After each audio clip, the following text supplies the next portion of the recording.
Good morning class. हमने पिछले class में सब डिस्कस कर लिया था, किसके बारे में? बायोमोलिक्यूल्स देख लिया था। बायोमोलिक्यूल्स के टाइप्स देख लिए, कौन कौन से होते हैं, कौन कौन से होते हैं? माइक्रोमोलिक्यूल्स और मैक्रोमोलिक्यूल्स। ठीक है, तो जो आपके बायोमोलिक्यूल्स आते हैं वो किस में आते हैं? मैक्रोमोलिक्यूल्स में आते हैं। ठीक है, तो यही था, एक स्मॉल मॉलिक्यूल होता है, एक लार्ज मॉलिक्यूल होता है। ठीक है, अब ये हो गया तुम्हारा माइक्रो। एक बात याद रखो कि तुम्हारा एक चीज दो चीज जो है हमेशा रिपीट होगा। ठीक है, क्या होगा? एटम, आयंस और मॉलिक्यूल्स। ठीक है, ये तीनों ही अलग अलग हैं, है ना? तो क्या है? अलग अलग है। तो अलग अलग कैसे होगा? एटम क्या होता है? स्मॉल यूनिट तो होता है। ठीक है, उसके अलावा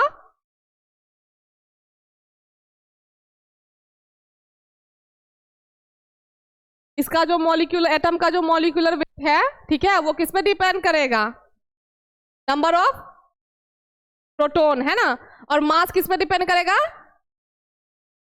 नंबर ऑफ मास किस पे डिपेंड करेगा? Number of protein plus, sorry, proton plus neutron. ठीक है, तो ये होगा किसमें? आपका एटॉमिक में। ठीक है, अगर वहीं हम आयंस की बात करते हैं तो आयंस आपके दो टाइप के होते हैं, एक निगेटिव और एक पॉजिटिव। एक एनायन होते हैं, एक कैटायन होते हैं। निगेटिव वाला एनायन, पॉजिटिव वाला कैटायन। तो जब भी एनायन आयन की बात आए तो मतलब वहां पे क्या है? चार्ज है। कौन सा चार्ज है? या तो एनायनिक चार्ज है तो कैटायनिक चार्ज है, मतलब निगेटिव या पॉजिटिव। ठीक है, और अगर वही मॉलिक्यूल्स आए तो अब दो या एक, जैसे कि यहाँ पे आ गया आपका H2O। ठीक है, यहाँ पे क्या हो गया? दो हाइड्रोजन और एक ऑक्सीजन। तो इस टाइप के चीजों को हम क्या कहेंगे? मॉलिक्यूल्स कहेंगे। ठीक है, तो ये मॉलिक्यूल्स, आयन और एटम का कॉन्सेप्ट अपने दिमाग में क्लियर रखना। ठीक है, कि मॉलिक्यूल अलग होते हैं, आयन्स अलग होते हैं और एटम अलग होते हैं। एटम रिपीट हो ना हो, मॉलिक्यूल्स और आयन बार बार इसमें रिपीट होंगे। ठीक है, अब कहता है कि जो स्मॉल मॉलिक्यूल्स और लार्ज मॉलिक्यूल्स होते हैं, ठीक है, मतलब कि साइज जो मॉलिक्यूल का होगा वो मैक्रो में बड़ा होगा और माइक्रो में छोटा होगा। फिर हमने क्या पढ़ा था कि माइक्रो मॉलिक्यूल्स में कि इसमें सिस्टोल प्रेजेंट होगा। ठीक है, इसका जो आपका क्या कहते हैं, रेंज होगा, वो कितना होगा? 100 से 200। और इसका एग्जाम्पल कौन कौन सा हो जाएगा? अमीनो एसिड, न्यूक्लियोटाइड्स और कार्बोक्सिलिक एसिड। वहीं पे माइक्रो मॉलिक्यूल्स में क्या क्या था? सेम चीज यही हो गया कि वाटर सॉल्यूबल, और वाटर सॉल्यूबल होगा तो मतलब क्या होगा? इसमें पोलर चार्ज होगा। और जो वाटर में सॉल्यूबल नहीं होगा वो एक होता है पोलर, एक होता है नॉन पोलर। तो पोलर अगर वाटर में सॉल्यूबल होने पे पोलर आता है तो क्या होगा बोलो? अगर सॉल्यूबल है वाटर, पोलर क्या होगा? फल। ठीक है, उसके बाद कहते हैं इसका भी एग्जांपल आपका क्या हो गया? अमीनो एसिड, शुगर और कार्बोक्सिलिक एसिड। फिर आया तुम्हारा मैक्रोमोलिक्यूल्स में, तो लार्ज मॉलिक्यूल इसमें होते हैं, हाई मॉलिक्यूलर वेट होगा। ठीक है, जहां पे ये खत्म होगा यहां से इसका रेंज शुरू होगा। ठीक है, फिर इसमें मेजर टाइप्स कौन कौन थे? कार्बोहाइड्रेट, प्रोटीन और लिपिड। ठीक है, और इसको कहते हैं कि formed by polymerization of monomer. कैसे बनाओगे इसको? तो मोनोमर्स को पोलेमराइज करके। ठीक है, पोलेमराइजेशन प्रोसेस क्या था? लार्ज पार्टिकल्स बनाते हैं ना। ठीक है, उसके बाद इसमें पॉलीमराइजेशन में ही आपके कौन से क्या आ जाते हैं? पॉलीमर्स आ जाते हैं। ठीक है, फिर कहता है कि अब ये सारे मिल के आपको क्या मिलाएंगे? मोनोमर्स प्लस एनर्जी मिलके क्या बनाएंगे? आपके पॉलीमर्स बनाएंगे। ठीक है, छोटे छोटे मॉलिक्यूल्स मिलेंगे, साथ में क्या मिलेगा? एनर्जी मिलेगा, तो दोनों मिलके क्या बनाएगा? आपका पॉलीमर्स। और पॉलीमर्स बनने के प्रोसेस को ही हम क्या कहते हैं? पॉलीमराइजेशन। ठीक है, तो ये सब हमने पिछले क्लास में ही पढ़ा था। उसके बाद है तुम्हारा पॉलीमर्स। क्या है? पॉलीमर्स। तो पॉलीमर्स में क्या है कि सबसे पहले इसका जो साइज होता है, स्ट्रक्चर, वो कैसा होता है? सुप्रा मॉलिक्यूलर। सुप्रा मॉलिक्यूलर क्या होता है? कल बताया था ना मैंने, सुप्रा मॉलिक्यूलर क्या होता है?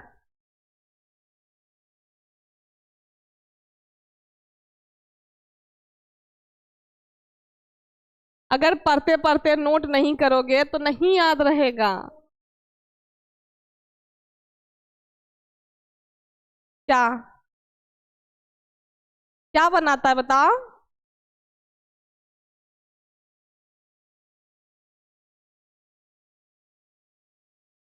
हाँ, यही हुआ क्या, सुप्रा मॉलिक्यूलर। ठीक है, कहाँ क्या, ये रहा क्या,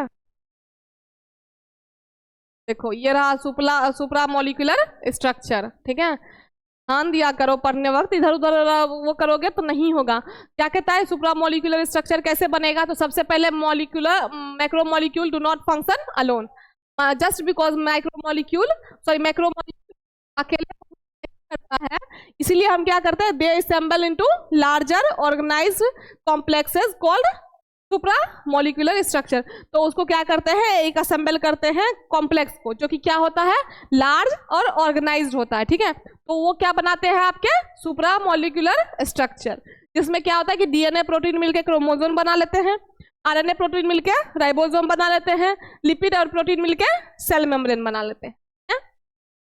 तो यही था आपका। और क्या कहते हैं कि these supra molecular assemblies are responsible for, जो आपके बॉडी में हायर सेलुलर ऑर्गेनाइजेशन होता है, या फिर स्ट्रक्चरल स्टेबिलिटी होती है, या फिर प्रॉपर सेलुलर फंक्शन होता है, वो सभी किसके वजह से होगा, सुप्रा मॉलिक्यूलर स्ट्रक्चर के वजह से।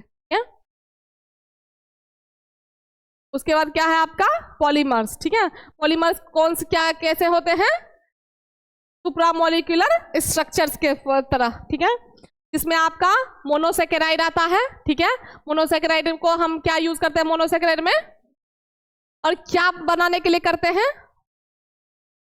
किस फॉर्म में बनेगा, पॉलीसेकेराइड, है ना। पॉलीसेकेराइड में हमने क्या लिया था, मोनोसेकेराइड और ग्लूकोज को। ठीक है, फिर आया था आपका अमीनो एसिड किससे बना था, देखो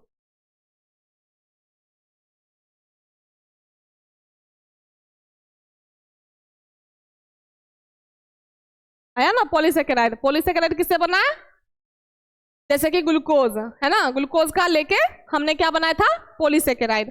फिर आया था आपका प्रोटीन किससे बना था, अमीनो एसिड से। तो यहाँ पे आपने पेप्टाइड बॉन्ड लिया, अमीनो एसिड लिया, तो उसके वजह से आपका क्या बन गया, प्रोटीन का फॉर्मेशन हुआ। ठीक है, फिर आया कि लिपिड का, तो लिपिड किससे बनाया हमने, फैटी एसिड और ग्लिसरॉल से। ठीक है, फिर आया आपका क्या, एक और था न्यूक्लिक एसिड, तो न्यूक्लिक एसिड को हमने किससे बनाया, न्यूक्लियोटाइड यूनिट।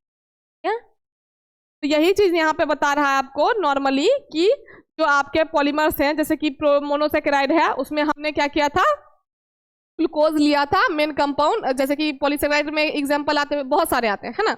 अब पॉलीसेकेराइड क्या हुआ, एक कंपाउंड का ग्रुप हुआ, है ना। अब ग्रुप के अंदर बहुत सारे आते हैं, तो एग्जांपल पे यहाँ क्या लिया था, ग्लूकोज लिया था। ठीक है, तो उसके वजह से हमने क्या बनाया था, स्टार्च प्रोड्यूस हुआ, जो कि आपका क्या होता है, पॉलीसेकेराइड होता है। ठीक है, फिर आपका है अमीनो एसिड को हमने कैसे बनाया था, प्रोटीन से। ठीक है, फिर आया आपका प्रोटीन किससे बनता है, लिपिड किससे बनेगा,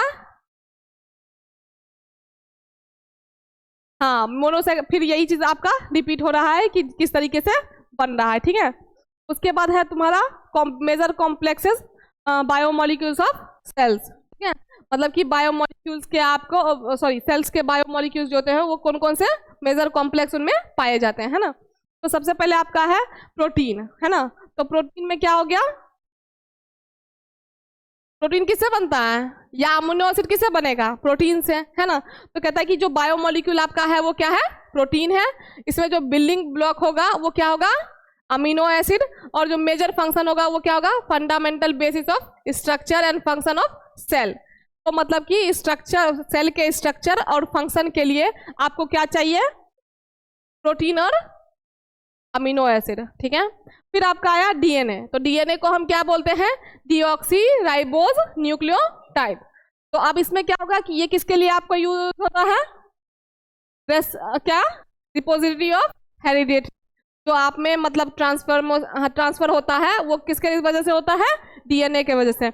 अब है आरएनए का मतलब क्या होता है, राइबो न्यूक्लियोटाइड, जो कि किसके लिए रिक्वायर्ड है, प्रोटीन बायोसिंथेसिस के लिए। ठीक है, फिर आपका आया पॉलीसेकेराइड, जिसको हम क्या कहते हैं, ग्लाइकोजन।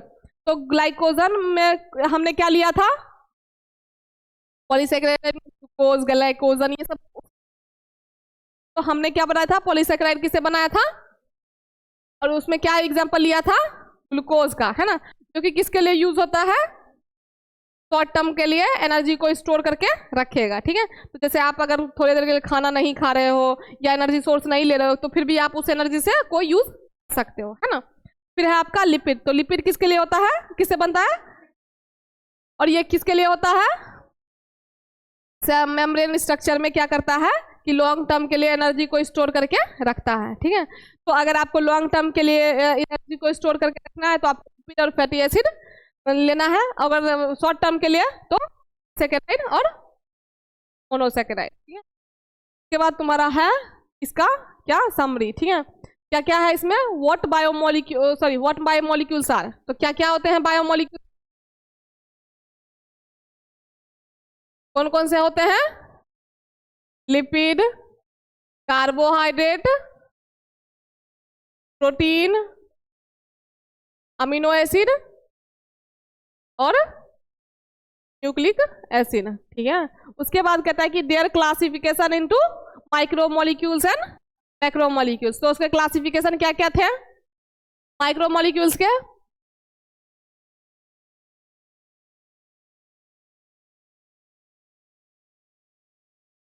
माइक्रोमोलिक्यूल में कौन कौन से आते थे और मैक्रोमोलिक्यूल में कौन कौन से आते थे।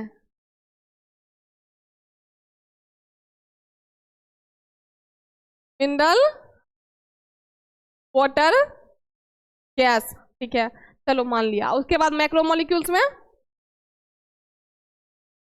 कार्बो, प्रोटीन और लिपिड, न्यूक्लिक एसिड, ठीक है, ये भी दे दिया। उसके बाद कहता है पॉलीमराइजेशन प्रोसेस के, सॉरी, देयर स्ट्रक्चरल प्रॉपर्टीज। हाँ, स्ट्रक्चर कैसा होता है इनका,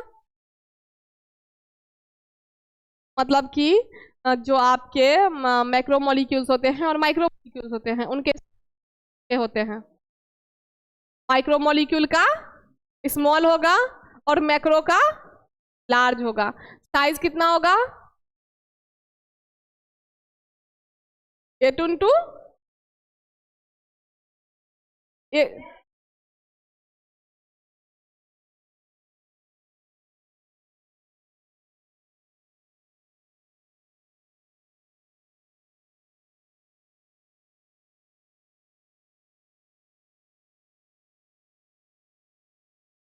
पक्का भरोसा नहीं हमको।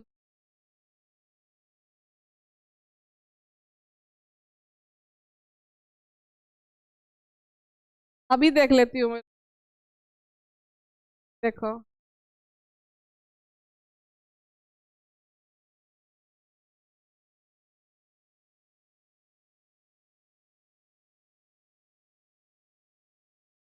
यही बोला था, ठीक है।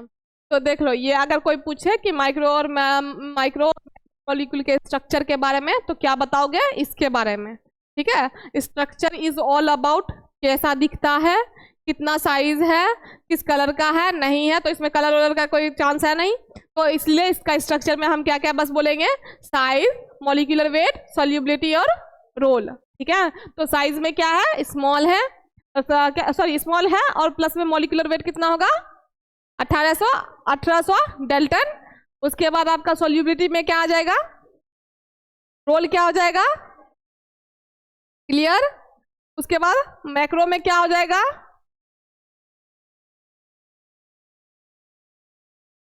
मोर देन होगा या लेस देन होगा, मोर देन 1000 डेल्टन। और नेचर में पॉलीमर के तरह, और रोल में मतलब कि अभी आपने पढ़ा ना स्ट्रक्चर, सेल के स्ट्रक्चर फंक्शन के लिए आपके माइक्रो बायोमोलिक्यूल्स जरूरी होते हैं, ठीक है? तो अगर पूछे तो यही बताना है, ठीक है। उसके बाद क्या क्वेश्चन था एक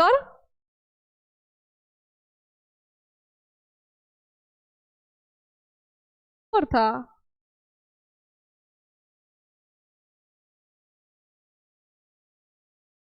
हाँ ठीक है। आप पॉलीमराइजेशन कोई पूछेगा तो क्या बोलोगे, अगली पॉलीमराइजेशन में बहुत पूछा था, ठीक है, पूछा था ना कि कौन कौन से थे कि पॉलीमराइजेशन प्रोसेस में, हाँ तो पॉलीमराइजेशन के बारे में पूछे तो पॉलीमराइजेशन में क्या होता है, हाँ ये प्रोसेस होता है जिसमें मोनोमर से पॉलीमर बनता है, ठीक है। और उसी प्रोसेस को हम क्या कहते हैं, पॉलीमराइजेशन कहते हैं, ठीक है। अब है कि formation of complex cellular structure, कैसे बनाओगे कॉम्प्लेक्स सेलुलर स्ट्रक्चर, किसमें था, सुप्रामोलिक्यूलर में था ना, कि मतलब बड़े लार्ज पार्टिकल्स को लेके, मॉलिक्यूल्स को लेके उसको हम क्या करते हैं, कॉम्प्लेक्स बनाते थे, यही था ना। अभी जस्ट मैंने सुप्रामोलिक्यूलर मॉडल पढ़ाया है। अकेले फंक्शन नहीं कर पाता है, हाँ, इसीलिए क्या करते हैं हम उसमें कंबाइन करते हैं। किसको कंबाइन करते हैं, ठीक है। तो अगर आपसे कोई पूछे कि large organize complex is called supra molecular structure, जिस जबकि मतलब जब मैक्रोमोलिक्यूल्स अकेले वर्क नहीं कर पाते हैं तो वो क्या करते हैं, एक लार्ज कॉम्प्लेक्स बनाते हैं ऑर्गेनाइज, जो कि मतलब कि उनको हेल्प करता है काम करने में, ठीक है, क्लियर। अब है तुम्हारा लास्ट क्या था,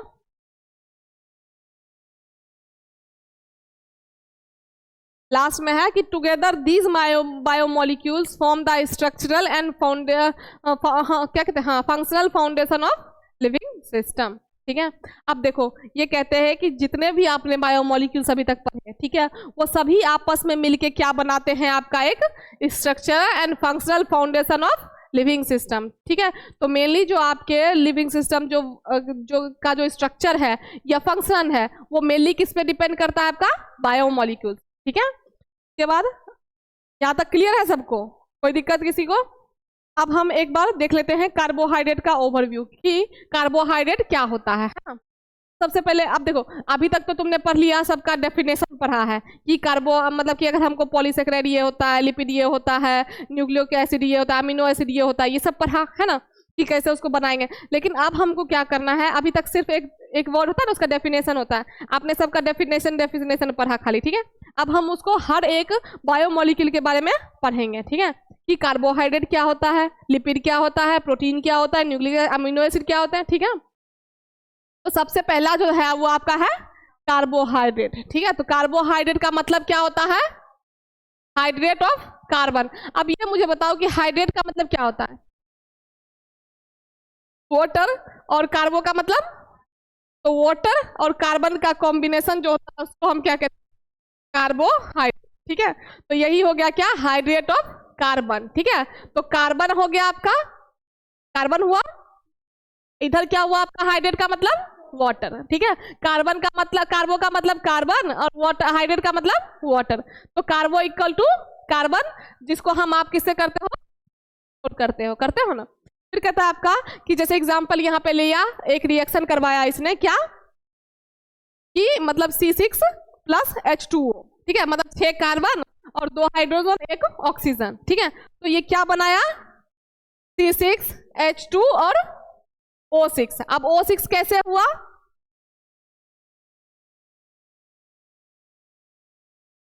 बताओ,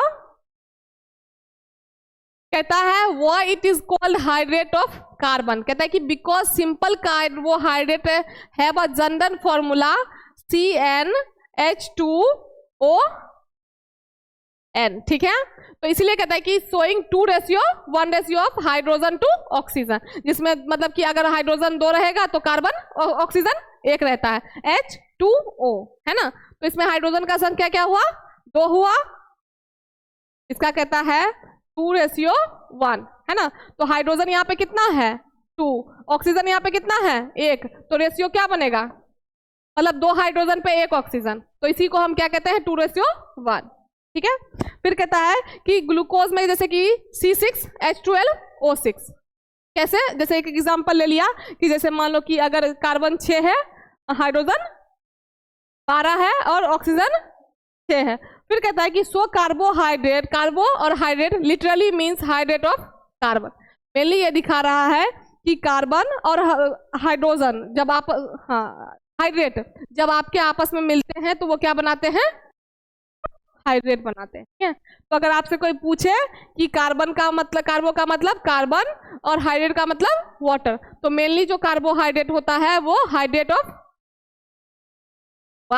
वाटर, हाइड्रेट का हाइड्रेट, हाइड्रेशन, हाइड्रेटेड,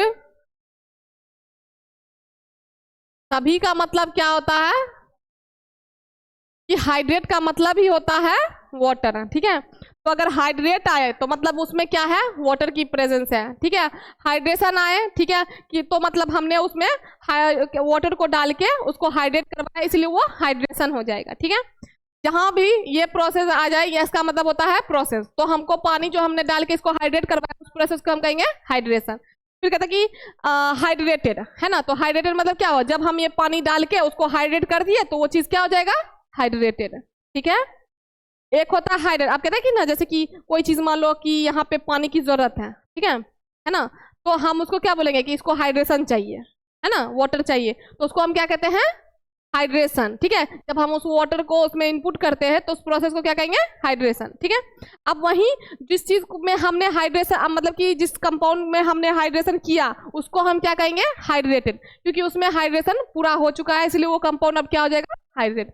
तो यहाँ पे हाइड्रेशन, हाइड्रेटेड, फिर क्या कहते हैं आपके, हाइड्रेट, जो भी आएंगे सबका मतलब क्या होता है, वाटर, ठीक है। और कार्बन का मतलब तो आप सभी को पता है, ठीक है। तो ये हो गया। उसके बाद कहते हैं कि कार्बन और कार्बोहाइड्रेट, ठीक है। तो कार्बोहाइड्रेट जो होता है आपका ऑर्गेनिक कंपाउंड होता है, जो कि आपका जनरली फॉर्मूला जिसका होता है CnH2ON। तो अगर आपसे कोई पूछे कि कार्बोहाइड्रेट का जनरल फॉर्मूला क्या होता है, CnH2ON, ठीक है। This means carbohydrates are composed of carbon, hydrogen और ऑक्सीजन। तो कार्बोहाइड्रेट आपका किससे बना है, कार्बन, ऑक्सीजन और वाटर से, ठीक है। तीनों मिलके क्या बनाया, कार्बोहाइड्रेट, ठीक है। फिर कहता है the ratio of hydrogen to oxygen atom is 2:1, क्योंकि H2O, तो इसीलिए 2:1, ठीक है। सिमिलर टू वाटर, जैसे कि सिमिलर आपका मैंने वाटर का एग्जांपल दिया उसी तरीके से होता है, ठीक है। फिर कहता है कि this means for every 1 carbon atom there are 2 hydrogen atom, ठीक है। अगर एक कार्बन है तो उसके लिए 2 हाइड्रोजन एटम होंगे, ठीक है, साथ में एक ऑक्सीजन होंगे, ठीक है। तो कहने का मतलब है कि कार्बन 1 होगा तो हाइड्रोजन 2 होगा और ऑक्सीजन 1 होगा, ठीक है। तो पर कार्बन क्या कहते हैं कि फॉर एवरी कार्बन 2 हाइड्रोजन, ठीक है, और 1 ऑक्सीजन, ठीक है। हाइड्रोजन की संख्या कार्बन से डबल होगी और ऑक्सीजन और कार्बन की संख्या सेम होगी, ठीक है। फिर कहता है कि द रेशियो ऑफ हाइड्रोजन क्या होगा, अगर हाइड्रोजन 2 होगा तो ऑक्सीजन 1 होगा, और अगर कार्बन 1 होगा तो ऑक्सीजन भी। अगर आपसे कोई कार्बन और ऑक्सीजन की रेशियो पूछे तो 1:1। अगर आपसे कोई हाइड्रोजन और ऑक्सीजन की रेशियो पूछे तो क्या बोलोगे, 2:1, क्या। उसके बाद है तुम्हारा this ratio is similar to water, obviously बात है ये रेशियो जो है आपका वाटर से, ठीक है। तो कार्बोहाइड्रेट का एग्जाम्पल मतलब कि डेफिनेशन पढ़ लिया, समझ में आ गया। अब हम नेक्स्ट क्लास में डिस्कस करेंगे कि उसका स्ट्रक्चरल नेचर कैसा होता है। तो यहाँ इतना तक देख लेना, अगर किसी को किसी चीज में दिक्कत आए तो पूछ लेना, ठीक है। और जनरल फॉर्मूला कार्बोहाइड्रेट का यही होता है, CnH2ON, ठीक है, जो कि डिनोट करता है कि अगर कार्बन 1 है तो ऑक्सीजन भी 1 होगा, लेकिन हाइड्रोजन की संख्या 2 होगी, ठीक है। चलो।